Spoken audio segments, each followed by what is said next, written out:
Good morning, good afternoon, and good evening to those of you around the world. Welcome to the daily Trade the Chain crypto update, where we give you everything you need to know for the next 24 hours and hopefully the next few days. Today is Monday, January 30th. We have one more day to go for the end of the month, which means we are likely dealing with some end of month fund flows.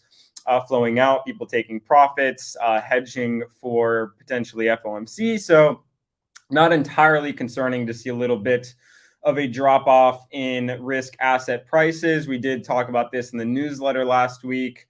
This is the time for prices to relax a little bit, but how much will they relax? How much impact will FOMC? How much impact will earnings have? How much impact will other data points from European Central Bank and central banks around the globe? So we have a pretty large week ahead of us. It's actually pretty historical when you think about all of the things happening this week in relation to earnings and central bank data point releases. So I would definitely expect a volatile week. I would be very careful with your trading. I would take your money off the table when you have a winning trade rather quickly. I would not play around with this market a little bit too much this week, but there are still reasons to be positive as we head into February. But on the other hand, there's always a reason or two to be cautious and be aware of bearish price action. So let's go ahead and dive in and figure out what's going on, what the big points are this week, and how we're likely going to tackle them. So DXY pretty much completely flattened since last week. So starting out on Monday, the 23rd, exactly a week ago, more or less the exact same price as we're at right now. So we pretty much spent the entire last week between 101 and 102. That's fine, but obviously, if DXY starts poking up above resistance of the 102 level and starts creeping back higher into and towards 103, then you're likely going to see risk. I wouldn't say capitulate, but potentially return to the mean, a little mean reversion, at least back to support, which we'll go over shortly. But good to understand exactly what's going on with DXY here. So last time this happened, we basically spiked up and down, so people were expecting bullishness. We talked about this for, great lengths back in December. We spiked up, we were immediately rejected. And upon that rejection, very early January, risk started to flourish. So if we get similar price action, meaning we end up flying up to 103, 103 and a half, we swing failure pattern up, and then we head back down. Risk, heads back to support, has a nice catch, buyers come in, and then risk will flourish, or will likely flourish again if that entire process happens for DXY like it did previously. Now, if it catches here and then heads higher, that's when risk is really starting to come off of its highs and returning back to January value. Remember, this is, very early January when DXY was rising, was when we were at the lows. And then we had a lot of fun. So if that reverses and we start coming up for DXY, you're going to come off the highs. And then if it reverses, you're going to come off the lows and back to new highs. So just, everyone should be aware of this if you've been watching the show day in and day out. But I just want to make sure everyone's aware of DXY and its likely impact. So, starting to see a little bit of a curl up, which is, what we saw last time. We do still have, pretty strong support right here around 100. And so if we end up doing a swing failure pattern down and repeating this entire price action, very similar to also November, then you're probably headed back down to 99. And if not, we're, nearing 99, 100, risk is doing very well. So good to be aware that, RSI, bit oversold, but RSI can be a meme, depending on how risk is acting. So, there's a lot of indicators saying the DXY is probably going to rain on the parade a little bit. I agree with that, but how long will it rain on the parade, and will that reverse or exacerbate at FOMC? We'll have to figure out. So the big news this week, obviously, is FOMC on Wednesday. We have the federal funds rate hike announcements expected to be 25 basis points. Jerome Powell speaks 30 minutes after that at 2:30. So the market's pretty much priced in 25 basis points. If we get that, obviously there will be some wonky volatility around the price. that's always expected on FOMC. But 30 minutes after was when the real indication of how prices are going to react takes place, because Jerome Powell starts talking about his guidance. Will there be further rate hikes? Will there be indefinite rate hikes? Are they pleased with inflation? Are they pleased with wage inflation? There's a lot of things. There's a lot of nuance to listen to in that speech for forward-looking guidance. And obviously, what we want to hear is that they're pleased with inflation, they're pleased with unemployment, and that there may be further rate hikes ahead, or there will be further rate hikes ahead. You don't want to hear indefinite. You don't want to hear continued hikes. You want to hear something that implies an end to the means sooner rather than later. And of course, the Fed's job is to speak in extremely confusing and annoying ways, and a very semantically driven conversation that both confuses the market and gives them an indication of what the Fed is thinking. So that's literally, if you've not been following economics and finance for the past few decades, this is what the Fed has always done. They've done it dating back 10, 20, 30, 40, 50 years, dating all the way back to the 60s and 70s of their weird jargon. So don't expect anything different. We know what to listen for. We just need to get what we want for bullishness, which is pleased and a finite number of increases in the future rather than an indefinite number of rate hike announcements in the future. And so hopefully 25 basis points this meeting, maybe 25 basis point next meeting, maybe 25 basis point meeting or after that, and then hopefully we flatten. Right now, the market's predicting a June flattening for the federal funds rate. So if we get that, very positive. If we get indication towards that, very positive. If we don't, it kind of resets the notion. And then obviously prices have to reprice that in, which would likely be bearish because it implies more, Fed negative action from the Fed to the market. So looking at equities, you can see what we drew for the trade the chain community this morning. Previous daily close, really the line in the sand. I mean, more so it's kind of that 40-50 number, but obviously resistance back on Thursday and resistance this morning. 40-40 is a big line in the sand for me. Obviously, deviation under it. We have no firm close underneath it, but we have tapped 40-40 again and are moving lower. So if you lose 40-40, then you're probably headed back to at least the 1 hour 200 estimated moving average, which times with the previous weekly VWAP. So that's around 40-10, 40-15. We have low end of the range support around 39.80. So 39.80 and 39.50, I would expect, you really want those to catch for bullish continuation. If you start breaking beneath 39.50, you pretty much start to lose that entire bullish trend.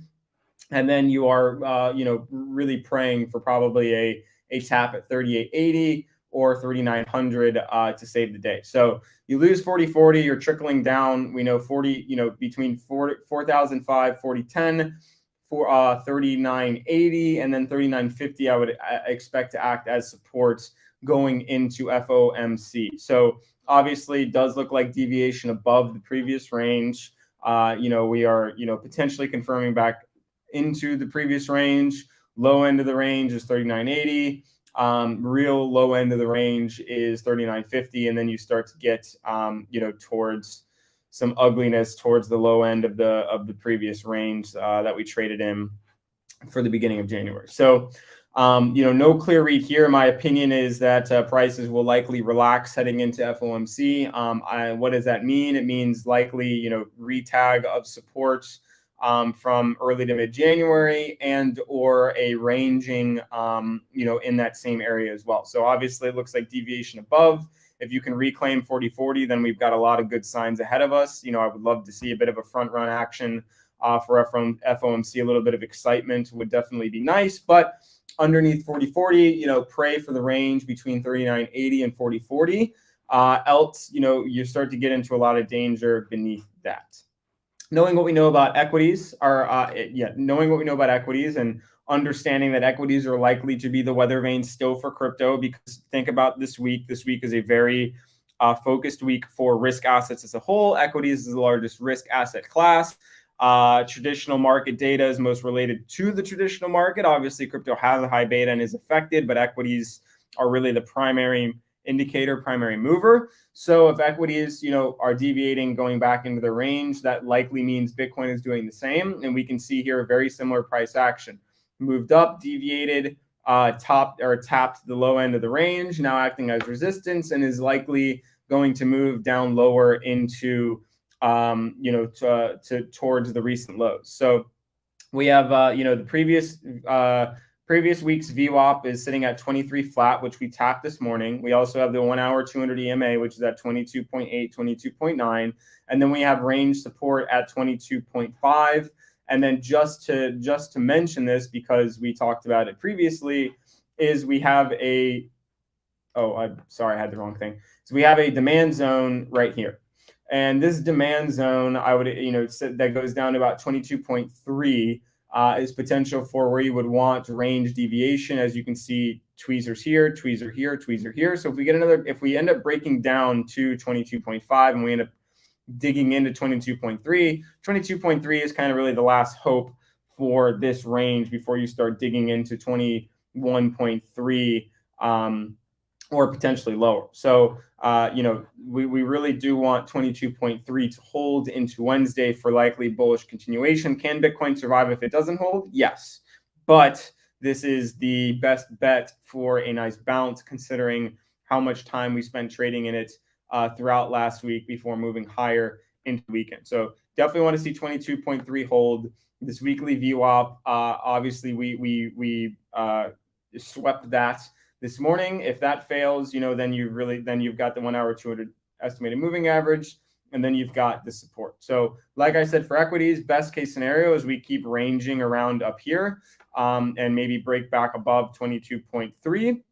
But just given the way that equities look, I would say it's more likely to break down and be kind of a slow, annoying breakdown throughout the day into Wednesday. The good thing is if we look at our spot and perp CVDs, no one's really pushing the market in one way or the other.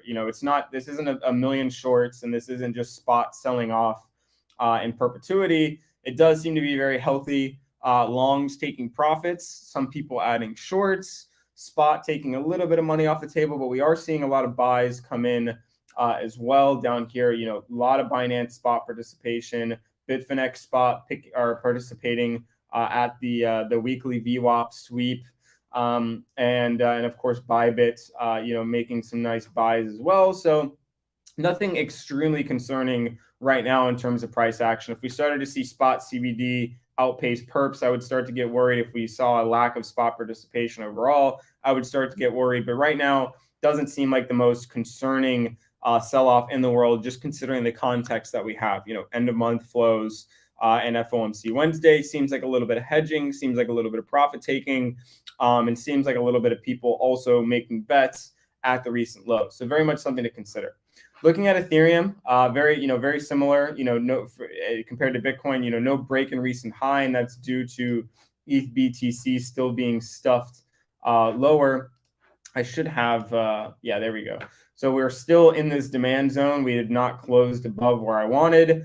This is a no trade for me. It does still look like Bitcoin's going to outperform Ethereum, but we do have a little bullish divergence there. So important to pay attention to this level in this demand zone for a passive ETH BTC trade, which may present itself in the future. So unlike Bitcoin, we did not deviate above the range. We got it rejected at the top of the range, which was 1650. And then like Bitcoin, we are sitting underneath resistance right now, which is now 1600.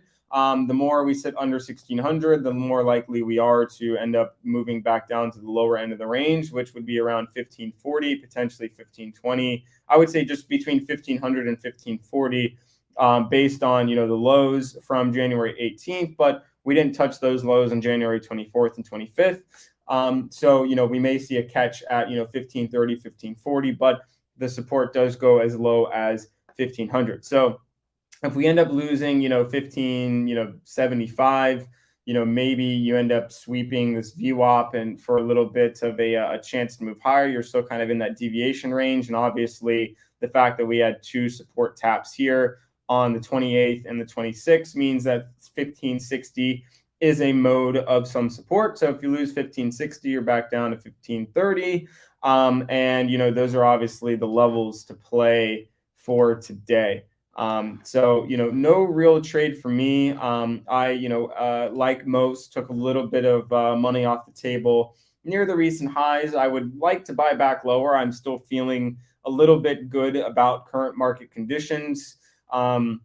In relation to the federal funds rate and Fed outlook, Jerome Powell could certainly shock us, and I'm not positioned in a way that risks too much of my portfolio, considering where we're at, near the highs from those, January 1st lows. But I'm certainly not excited to add anything yet. I would like to maybe think about how the market looks tomorrow and how we react to some of these lows today. Clearly, Bitcoin and equities and Ethereum are fighting at these recent lows, but just based on the price action, the quick sell-off, I would expect maybe some slightly lower price action as we end up closing out the day and potentially going into tomorrow. So maybe we get a little bit of a sell-off today. Maybe tomorrow opens up a little ugly. Maybe we recover slightly into the end of day Tuesday, and then we have a pretty flat Wednesday, and then all the volatility occurs after FOMC. That's my ideal outlook. Doesn't mean it's going to happen, but I think it's probably better to take the foot off the gas pedal today as you assess what market participants are doing as they gear up into end of month and FOMC. So sometimes it's better to observe and track than take bets. But if you wanted to take a bet, I would wait to see if you can break recent supports, because we could potentially retap resistance again before heading lower, or of course resistance could be broken for heading higher after this selling has not taken us lower this morning. So many possibilities, which is why I have no good read, which is why I think it's better to wait it out. And sometimes that's what trading is. Sometimes you watch and you wait and you be patient and you hope for the best. So that's what we're going to do. We're going to keep a close eye on some of these recent lows, and we're obviously going to keep an eye on resistance for potential break higher in case that happens as well. So good luck, happy trading. And if you're not in the Trade the Chain community, then you're missing out on all of my daily research and analysis, in addition to follow-ups throughout the day. That includes trade ideas, macroeconomic analysis, and of course, a focus on risk markets, including equities and crypto. So good luck, happy trading. Speak to everybody tomorrow.